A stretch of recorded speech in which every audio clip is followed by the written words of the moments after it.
The next type of differential equations that can be transformed to one of the familiar types is called a homogeneous differential equation. So what is a homogeneous differential equation? Um, First, we'll begin with a homogeneous function. So a function is homogeneous if the following is true. So if you, whenever you multiply x and y by the same number, then the output of the function is going to be the same, right? So essentially, it means the following thing. So it's essentially, well, okay. So how is this even possible? So how a function can be homogeneous? Well, imagine that we have something like x over y, right? X over y. Well, let me take a black instead, right? So x over y. If this is my function, what's going to happen if I multiply x and y by the same number, say by I don't know, 32 or something, I don't know.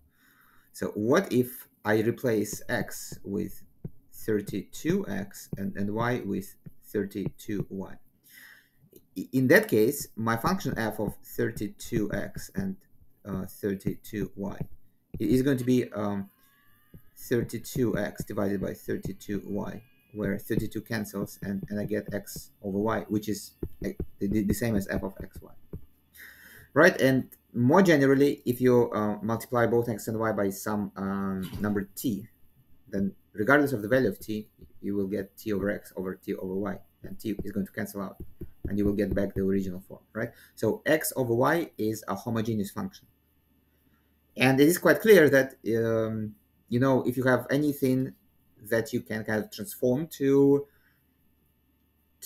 something that only contains x over y, but does not contain x on its own or y on its own, something like let me give you an example. So if you have something like logarithm of 1 plus, say, x over y squared, right?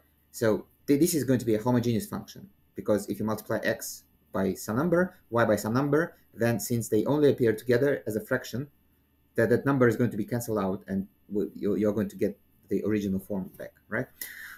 Versus something like, imagine that instead of x over y, I have something like x divided by, I don't know, x squared divided by y. Now, if in this form, if I replace x with tx, then I get tx squared. And if I replace at the same time y with ty, then I get t squared x squared divided by ty, right? And this is not the same as the original form, right? So because it's t times the original form. Or something, well, basically, if you come up with any more or less random function in two variables, something like, I don't know, cosine of 3x minus y times e to the minus x, something like this. So here, if you replace x and y simultaneously with tx and ty, then you are not going to get the same function as you started with, right? So it is actually quite a rare incident when you have a homogeneous function, right? So in order for a function to be homogeneous, what you really need is that this should be something like so some other function g of some other variable, say t or r or whatever, where instead of that variable t, you basically inserted x over y or y over x. It doesn't matter, right? That's the idea. Okay, so this is a homogeneous function. Okay, so what are some of the examples? So here is an example, right? So y over x or x over y are homogeneous functions. Something more complicated. So imagine that you have something like x squared minus y squared over xy, right? So this is not really a function of x over y, right? On the other hand, you can verify that it is homogeneous, right? So because if you replace x and y with tx and ty, you will get tx squared minus ty squared divided by tx times ty. Now, tx squared is really t squared x squared minus t squared y squared divided by the denominator is really t square xy. But now you can cancel t square out, and you can get back the original form, right? So this is how you can verify that this is a homogeneous function. On the other hand, you can in fact transform it to a form that only contains x over y, right? So you can divide this by y square, both numerator and denominator, and doing that you will get x square over y square minus 1 divided by x over y, right? And this is really x over y squared minus 1 over x over y. Now, if you imagine a new function, g of, say, I don't know, t, that is t squared minus 1 over t, then this is going to be g of x over y. So where instead of t, you plugged in x over y for t, right? So this is a homogeneous function. So basically, homogeneous function can be, you can think of it either via this definition, where you replace x and y with tx and ty, and then you get back the original form. That function is homogeneous. Or alternatively, it is something that you can transform to a form which only contains x over y or y over x, right? But they does not contain a standalone x or standalone y. Okay, so that's the idea. Now, right? So if you have a homogeneous function f of xy, then you can construct a first order differential equation whose right hand side is the given homogeneous function, right? So, and this is again, this is the same as to write g of y over x or x over y.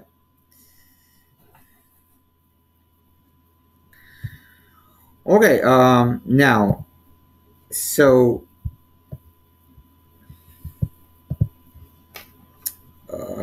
this is the property that I've been talking about, right? Only they use f instead of g. So let me write f of y over x. Okay.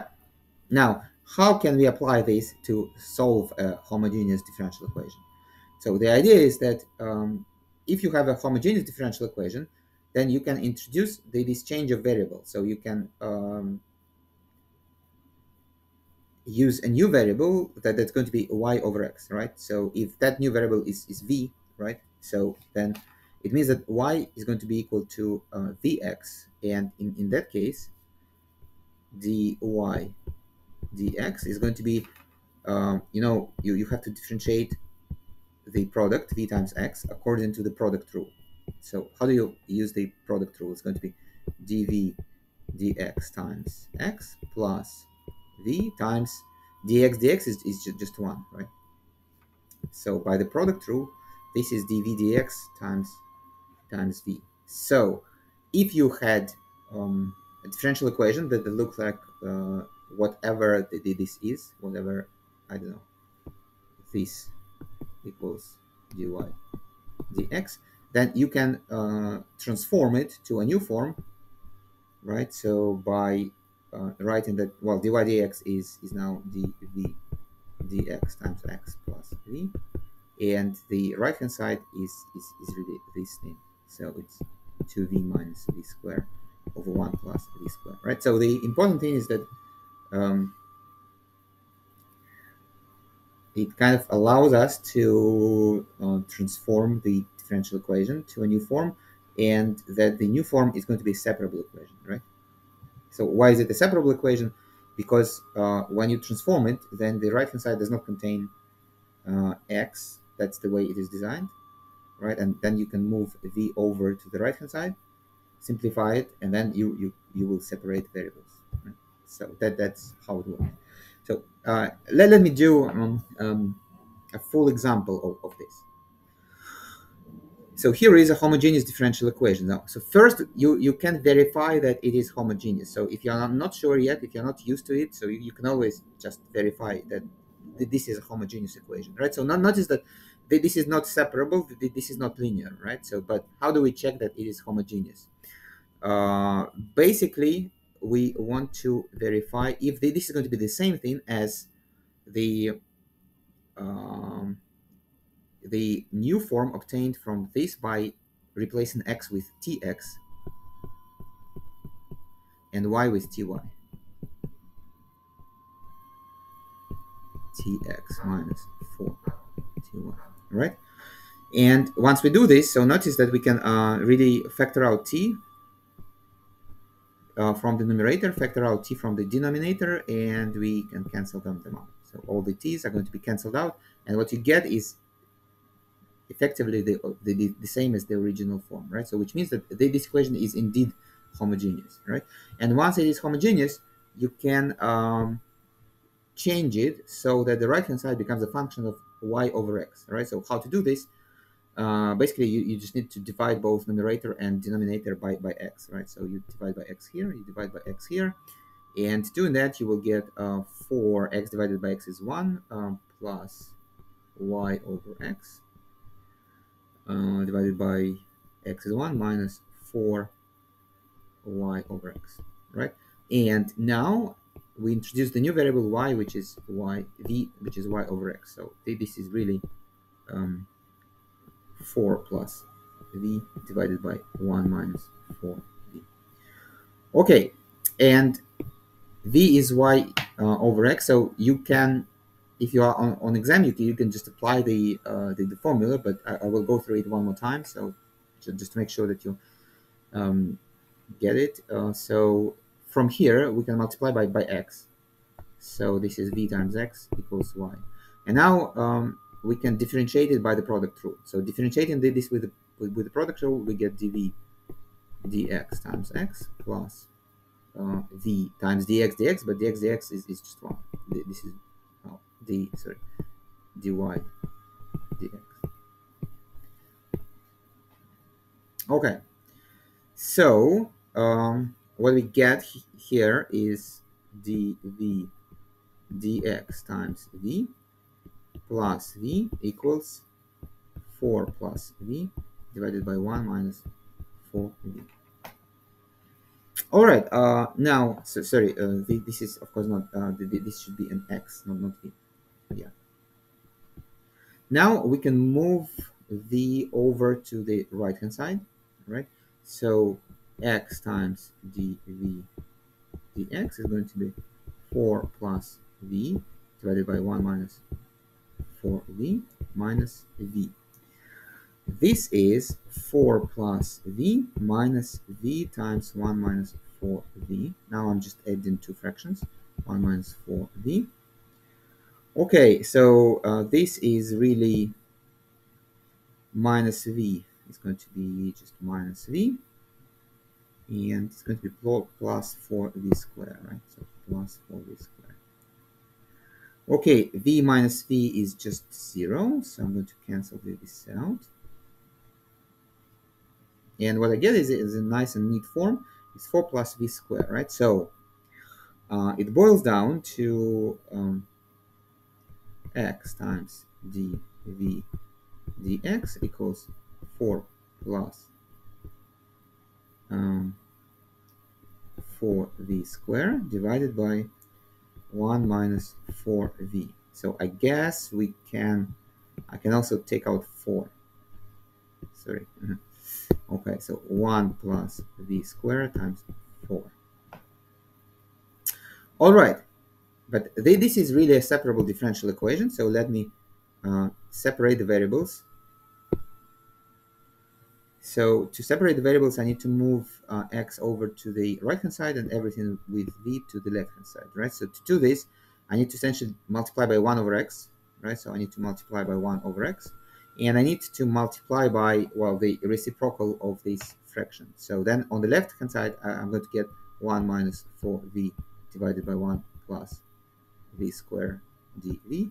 And on the right-hand side, I'm going to get 4 over x dx. Okay, and the next step is to integrate, right? So let me do it on the next page, right? So let me go through the whole process one more time. So what we did, we introduced a new variable v, which is y over x, and by switching to the new variable, we changed our equation, transformed our equation to a separable one. So, and the separable equation looks like this. It is 1 minus 4v divided by 1 plus v squared dv equals 4 over x dx, right? So this is my separable differential equation. Okay, so notice that at the same time we see that x cannot be equal to 0, right? So well, apparently our solution is not going to be defined when x is 0 because there is a division by 0, right? So let me write it here that x cannot be equal to 0. Okay, so what am I going to do now? So now we're going to integrate, right? So we're going to integrate. So the right hand side is more or less easy to integrate. It's going to be just 4 times logarithm of absolute value of x plus constant. The left hand side is a bit trickier, so let me split it into 2 parts. So it's going to be the first part is 1 over 1 plus v squared dv minus 4v divided by 1 plus v squared dv.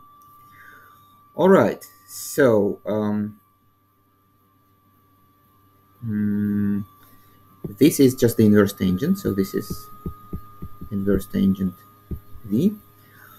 And this here, so notice that there is a v square in the numerator, and we know that dv square over dv is really just 2v, right? So if I split this 4 into like 2 times 2, then this 2v dv is the new differential. So you can use a u substitution. So you can use you can write it u equals v square and just substitute properly. I am not going to do it. So if you want, you can, but I will just write the answer, right? So this is really going to be 2 logarithm of 1 plus v squared. Okay, so now let me put everything together.